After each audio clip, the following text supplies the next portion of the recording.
What's up, everybody? How's it going? It's Connor Kirley, Thomas Aguila on here, Hard90's podcast. We're switching it up a little bit. Haven't been on in a while, but I'm taking the lead for this episode of Hard90's podcast. So, see if you guys like it. We'll see what happens. Hopefully we'll get a good review. Yeah. So today we're going to be talking a little bit about remembrance. Just wanted to bring it up because one of my assistant coaches at CNU, he unfortunately passed away from COVID at the age of 28.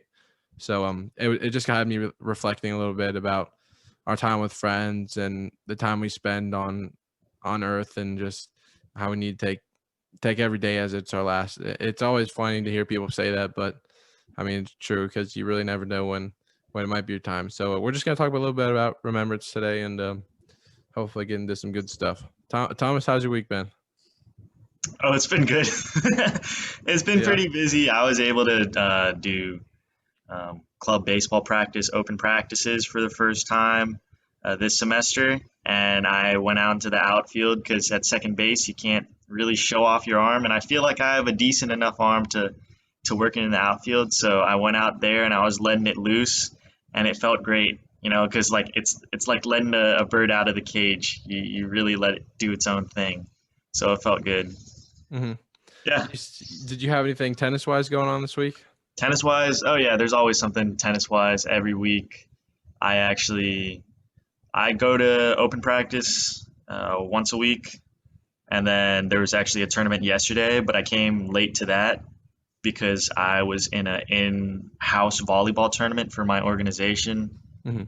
Filipinos at Madison, and that tournament took a couple hours long, but it was worth it in the end because we won it.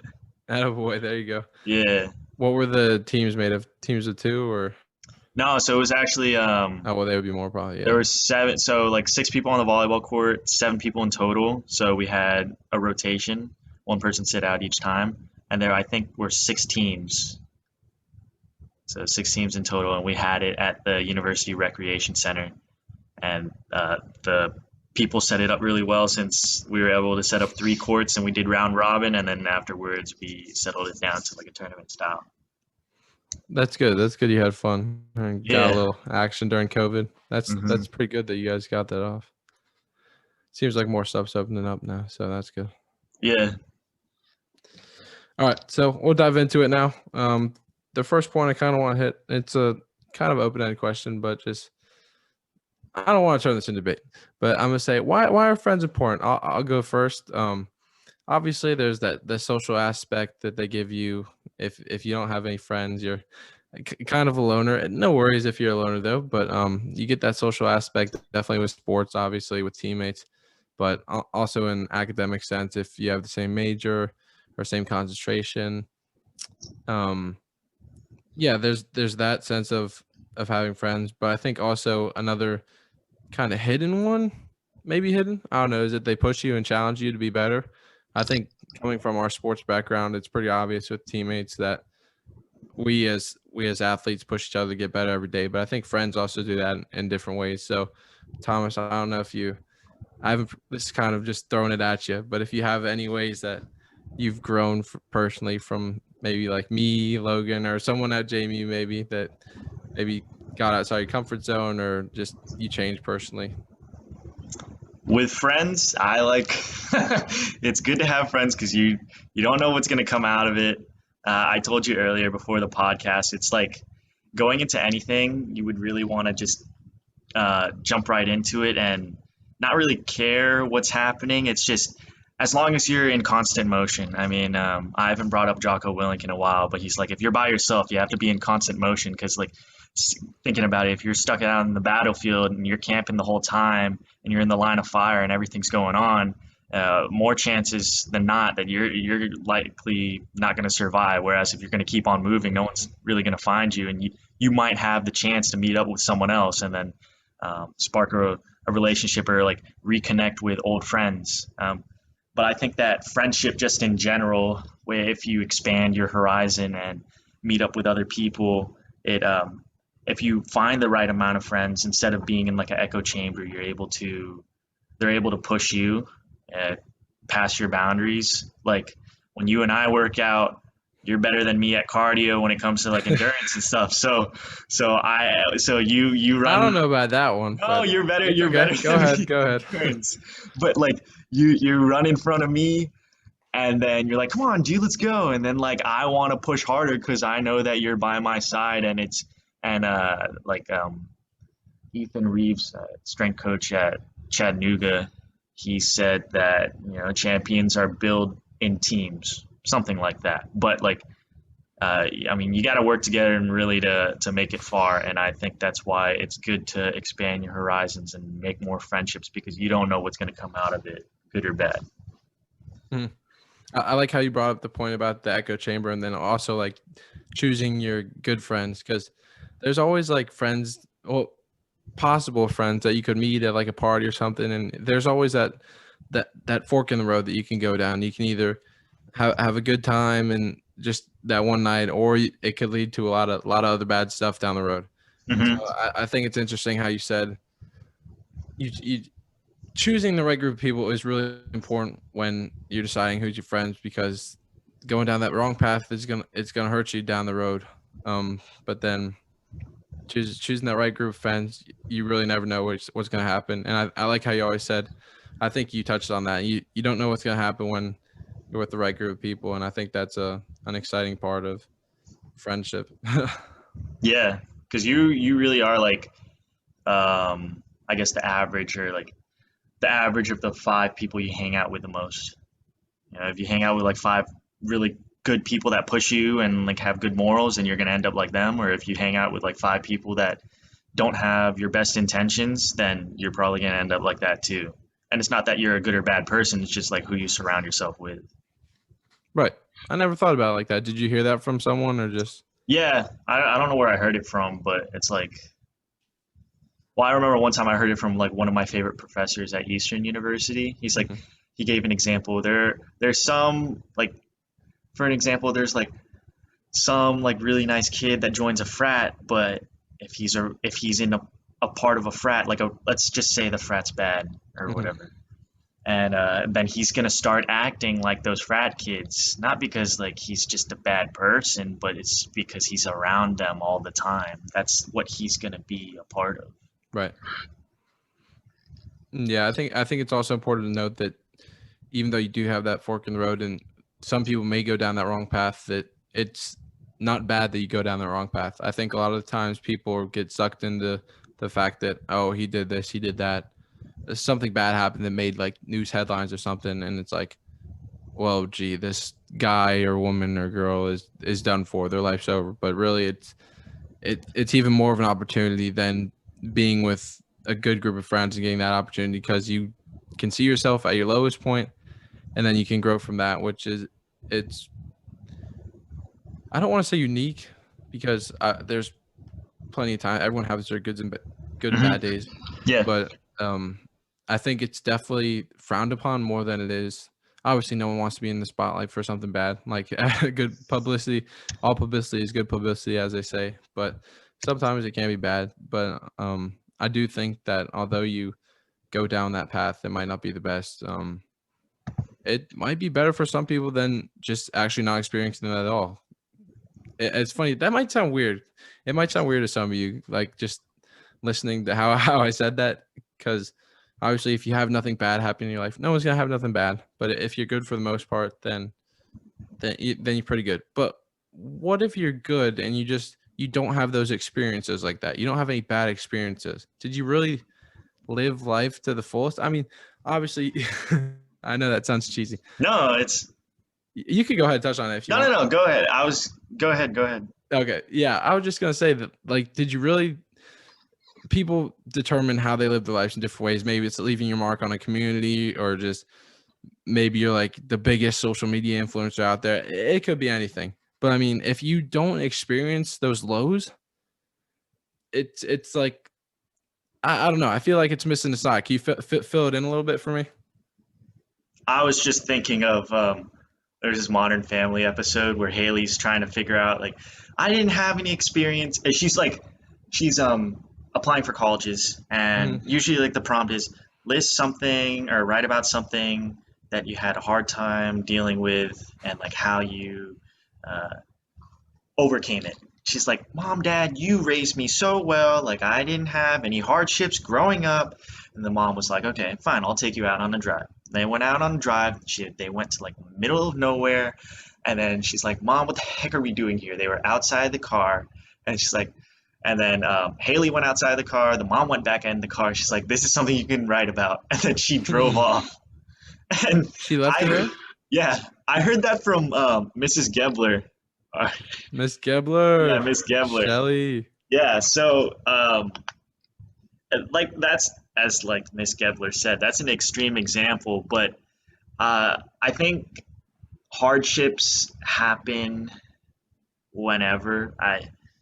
That's just like a oversimplification, but I mean they can happen Yeah. whenever. I know Like what you mean. some people just have like good lives, and like you're like this person has everything, but you don't know what like their underlying reasons are of like why they show themselves one way on social media. Like not everything's perfect. You don't really know what's happening in the background, or maybe they do just have it really well, but you never know what's going to happen. And that's why I think like you said at the beginning, like taking it day by day, you don't know what's really going to happen in the unforeseen future. So like what you said about your coach, I didn't even know that your coach was 28. Yeah, he He was young. passed away with COVID. So like that's still such like a young life, and at that point in his life, he's probably thinking about like his future, and like if ever like if he has family that he wants to have, like you just never know. So that's the sad thing, but hmm you never know like underlying reasons or the unforeseen future. Yeah, it's crazy to think about. But I guess also on that, I think spontaneous is a good word just to use Hmm. for remembrance, I guess too, because you can encompass remembrance. I think a lot of the times, I don't know, for me at least, like during the summer and stuff, we all plan to go to the beach or do stuff like that, and that's always good and fun. You get good memories from there. But I feel like most of my like greatest memories that I've had with my friends, obviously most of them are on sports teams just because of that's the nature of like sports. It's just fun. You don't know what's gonna happen, obviously. But I think like also those like late nights that you have with friends, whether you're out partying or doing stuff like that. Hopefully you're not drinking and driving. Don't want to endorse that. But just those nights, you know what I'm talking about. I think everyone Yeah. knows what I'm talking about. You have the special nights where you and a group of friends are doing something either crazy or just spontaneous. Maybe you'll take a trip to the beach at 1 o'clock in the morning, drive all the way across the country, something like that. And I think that's a pretty cool aspect about remembrance because if it's important to you, you'll always have it in your memory. It's funny because school, someone in my argumentation class was talking last week about how if you don't try to memorize something within like sometime span, I don't know what it was, then it just goes out of your brain because you're not Mhm.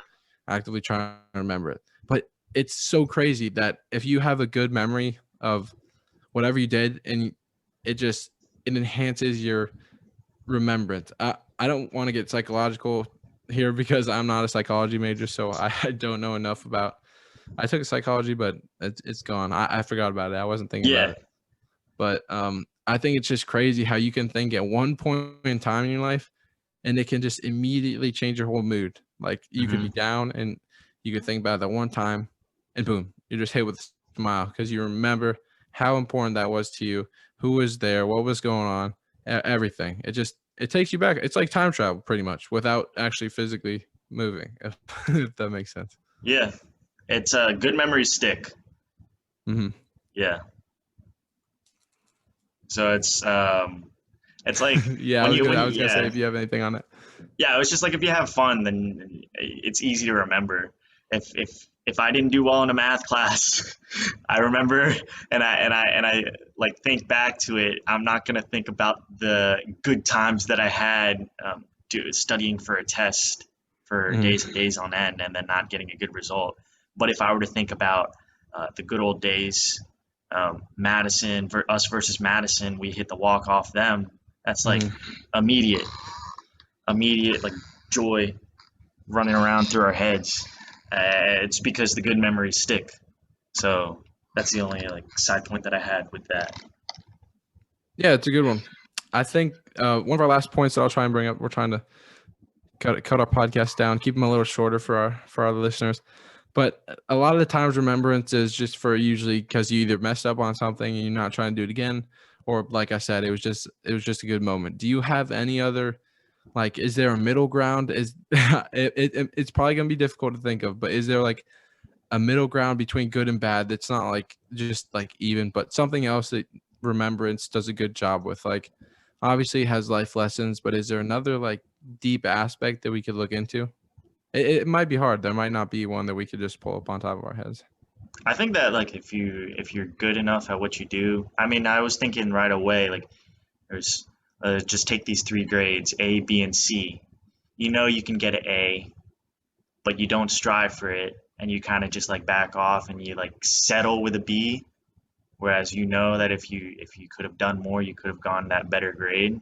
So like, and then you see other people who try harder on their tests, like then they work on their way up. And imagine you're starting up and you're going down a little bit, you kind of plateau. Yeah. And then you look back at it, you're like, I could have done this. And then what was the excuse? If I tried harder, because you knew that you could have gone to that point, but you didn't. And then other people surpass you. I mean, that was Bo Jackson saying. He's like, why did you get so good, Bo Jackson? He's like, my mom always told me if like, that's what he said. Like if you stop practicing and people are going to surpass you. So he never like stopped doing what he was doing. And that's why he was probably regarded as one of the best athletes of all time. Yeah. I like that you said that. I didn't think about that. I'm trying to look up a quote for leaving it like all on the field or something like that. But I think you hit it on the nail. That's a good point. So I was trying to think. I was like, well, if he doesn't have one, then I got to come up with something. So I do think that's a good point about. Well, what would you like encompass that as? What word could you use? Just like, trying to think. I was just thinking like striving more. Striving for greatness. Strive for greatness. Yeah, because you know what you can do. It's just a matter of just doing it. Mm-hmm. Yeah, I mean, you know what you're capable of. Like, what's your ability versus your capability? Forget what the two differences are, really. But like, yeah. Yeah, you got. I think you hit it on there. Yeah, so that's good. I don't have anything else. Should we do like a quote of the week, maybe? Yeah, go. Yeah. Let's look up a quote of the day real quick.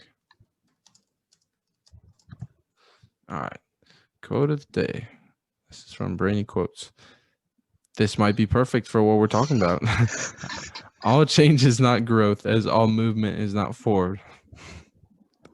Ellen Glasgow. Take it as it'll be. Do you want to? I mean, we don't have to analyze it. We can just leave it there. What do you want to do? Oh, we can just leave it there. Can you read it again? Yeah, we'll leave it there.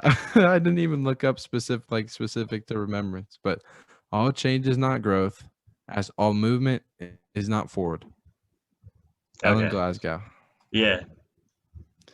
All right, ladies and gentlemen, you heard it here first. Hard90's podcast. Good little talk about remembrance. Trying to keep it shorter. I'm Connor Kirley. We'll bring it back to Thomas next week. So I appreciate Thomas for giving me the reins on this one. So thank you, Thomas, and we'll catch you later. Thomas, if you want to do the outro, go ahead. Oh, you already said it. That's Connor Kirley. I'm Thomas Aguila. Hard90's podcast. Always run through the bag.